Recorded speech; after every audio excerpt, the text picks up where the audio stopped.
Hujambo na karibu tena mtazamaji wa The World News katika kipindi hiki cha ulimwengu wa siasa. Naitwa Adam Hussein. Rais wa Ukraine Volodymyr Zelensky amedai kuwa Urusi imetumia kombora la Korea Kaskazini.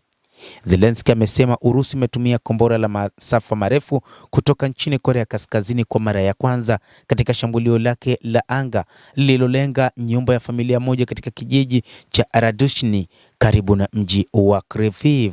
Katika hotuba yake kwa njia ya video, Rais wa Ukraine Volodymyr Zelensky amesema uchunguzi utafanyika kuthibitisha taarifa hizo. Ingawa kwa mujibu wa taarifa hizo walizonazo kwa sasa, kombora lililotumiwa linaaminika kuwa la Korea Kaskazini. Kwa mujibu wa taarifa za awali, watu 6 wa familia moja waliuawa katika shambulizi hilo la Radushny na watu 10 walikuwa wakiishi katika nyumba hiyo ambayo iliharibiwa vibaya.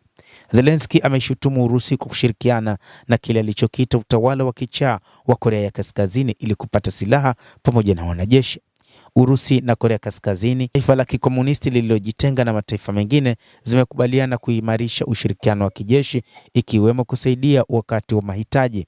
Wanajeshi wa Korea Kaskazini walitumwa nchini Urusi mwaka 2024 na 2025 kusaidia katika mapambano dhidi ya majeshi ya Ukraine yaliyokuwa yamevuka mpaka na kuingia katika eneo la Kursk magharibi mwa Urusi. Kwa mujibu wa idara za kijasusi za Ukraine na mataifa ya magharibi, Korea Kaskazini pia imeuzia Urusi makombora ya masafa marefu, mizinga, mifumo ya kurusha roketi pamoja na risasi.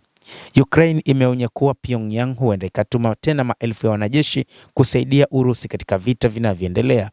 Hata hivyo, Urusi imeendeleza mashambulizi yake katika maeneo mbalimbali huko nchini Ukraine, huku watu 24 wamejeruhiwa kufuatia mashambulizi ya drone za Urusi katika maeneo huko nchini Ukraine.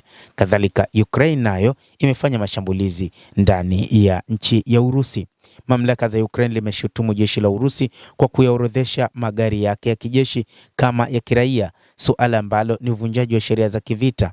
Aidha, msemaji wa ikulu ya Kremlin Dmitry Peskov amelaani mashambulizi hayo, akisisitiza kuwa tishio hilo ni lazima litokomezwe kabisa, akisisitiza kuwa utawala wa Kiev unaendelea na shughuli zake za kigaidi na umekuwa ukipanua wigo wa kijiografia na shughuli hizo. Urusi inaituhumu Ukraine kwa kushambulia meli za Iran katika bahari ya Caspian na kuharibu bomba la mafuta la Nord Stream na kadhalika. Hayo yanajiri wakati Rais wa Ukraine Volodymyr Zelensky ambaye ameelekea nchini Marekani na alifanya mazungumzo na Rais Donald Trump katika kushinikiza kupata misaada zaidi na kuendelea kukabiliana na mashambulizi ya Urusi yanayoendelea. Mtazamaji wa The World News, endelea kutufuatilia, lakini nikusihi usisahau kulike, usisahau kucomment, kadhalika usisahau kusubscribe channel yetu hii ili upate habari hizi kwa mapana kupitia The World News. Naitwa Adam Hussein.